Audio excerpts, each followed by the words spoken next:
দর্শক, যুদ্ধ কি আদৌ থামবে নাকি শান্তির নামে আরেকটি রাজনীতি চলছে আন্তর্জাতিক মঞ্চে? সম্প্রতি তুরস্কের ইস্তাম্বুলে অনুষ্ঠিত হয়েছে ইউক্রেন ও রাশিয়ার মধ্যে এক আলোচিত শান্তি বৈঠক। কিন্তু বৈঠকের টেবিলে যতটা শান্তির কথা বলা হয়েছে, বাস্তবে ততটাই উঠে এসেছে হুমকি, ইতিহাস এবং পরবর্তী সংঘাতের আভাস। ৩ বছরের রক্তক্ষয়ী ও সশস্ত্র যুদ্ধের পর অবশেষে মুখোমুখি আলোচনার টেবিলে রাশিয়া ইউক্রেন বসলেও আলোচনার টেবিলে বসেই জানিয়ে দিয়েছে প্রয়োজনে ইউক্রেনের বিরুদ্ধে আরও ২১ বছর যুদ্ধ করবে দেশটি।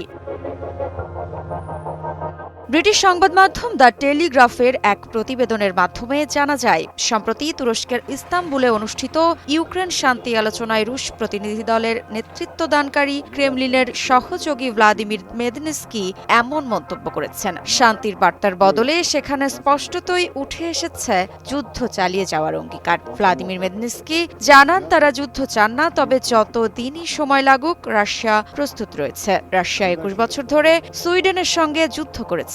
ইউক্রেন কতদিন লড়তে প্রস্তুত?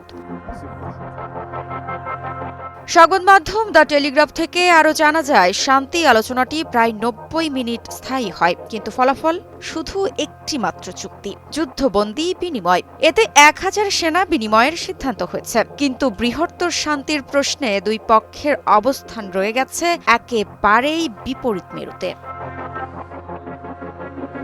যদিও কিয়েভ অভিযোগ করেছে, রাশিয়া ৪টি ইউক্রেনীয় অঞ্চল থেকে সেনা প্রত্যাহারের দাবি জানিয়েছে। এ বিষয়ে ইউক্রেন তীব্র নিন্দা জানিয়ে বলেছে, এটি শান্তির নয়, বরং দখলের পরিকল্পনা। জবাবে রাশিয়া হুঁশিয়ারি দিয়ে বলেছে, পরের বার আমরা ৫টি অঞ্চল দখল করব।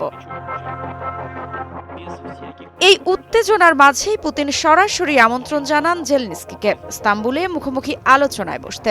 জেলেনস্কিও রাজি হন এবং তিনি জানান তিনি ইস্তাম্বুলে অপেক্ষা করবেন পুতিনের জন্য। তবে শেষ পর্যন্ত সেই বৈঠক হয়নি, দুই নেতা মুখোমুখি হননি।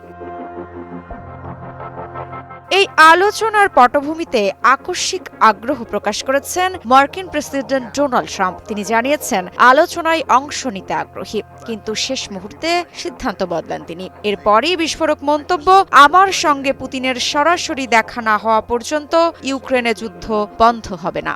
এই বক্তব্যে প্রশ্ন উঠে যায়, শান্তি আলোচনার আড়ালে কি চলছে ভিন্ন এক ভূরাজনৈতিক খেলা?